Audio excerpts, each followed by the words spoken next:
అందరికీ ముందుగా నమస్కారం.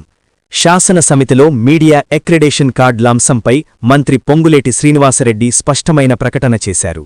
మీడియా మిత్రులను ఎలాంటి విభజన కూడా జరగకుండా అర్హులందరికీ అక్రిడేషన్ కార్డులు అందించేందుకు పెద్దల సూచనల మేరకు కమిటీలు ఏర్పాటు చేశామని చెప్పారు.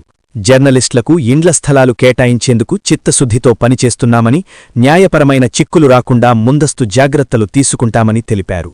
ఇక డిజిటల్ మీడియాకు సంబంధించి ప్రభుత్వం కొత్త పాలసీ తీసుకువస్తోంది. అది తుది రూపంలోకి వచ్చినట్టు తెలిపారు. మీడియా మిత్రులకు పూర్తి రక్షణ కల్పించే విషయంలో ఎటువంటి వెనకడుగు లేదని స్పష్టం చేశారు. ఈ అంశంపై మరిన్ని వివరాలు, తాజా అప్డేట్ల కోసం ఎంబీకే న్యూస్తో ఉండండి. ఈ అక్రిడేషన్ కార్డులకు సంబంధించిన అంశంలో ఈ రాష్ట్ర ప్రభుత్వం ఎక్కడ వేషజాలకు పోయో మీడియా మిత్రుల్ని, అది డెస్క్ లో ఉన్న వాళ్ళ కానివ్వండి, వివిధ సెక్టార్ లో ఉన్న ఏ మీడియా మిత్రుల్ని కూడా సపరేట్ గా బైఫర్కేషన్ చేయాలన్నది లేదు అధ్యక్ష.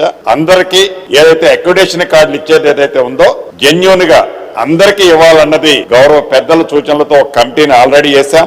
ఈ ప్రభుత్వం వేషజాలకు పోయి వాళ్ళని ఇబ్బంది పెట్టేది ఉండదు అధ్యక్ష. న్యాయస్థానాల పరిధిలో ఇబ్బంది లేకుండా ఉండే విధంగా అర్హులైన వాళ్ళందరికీ కూడా ఇది ఇళ్ల స్థలం ఇచ్చే కార్యక్రమాన్ని కూడా పరిశీలిస్తుంది. డిజిటల్ మీడియాకు సంబంధించింది ఒక షేప్ కు వచ్చింది అధ్యక్ష. పాలసీ మీద రాబోయే కొద్ది రోజులనగానే 1-2 months లోపు ఈ డిజిటల్ మీడియాకు సంబంధించిన పాలసీని కూడా ఈ రాష్ట్ర ప్రభుత్వం ఫైనల్ చేయడానికి సిద్ధంగా ఉంది అధ్యక్ష. అదే రకంగా మీడియా మిత్రులకు రక్షణ కల్పించే దాంట్లో కూడా ఈ ప్రభుత్వం ఎప్పుడూ కూడా వెనకడుగేయదు.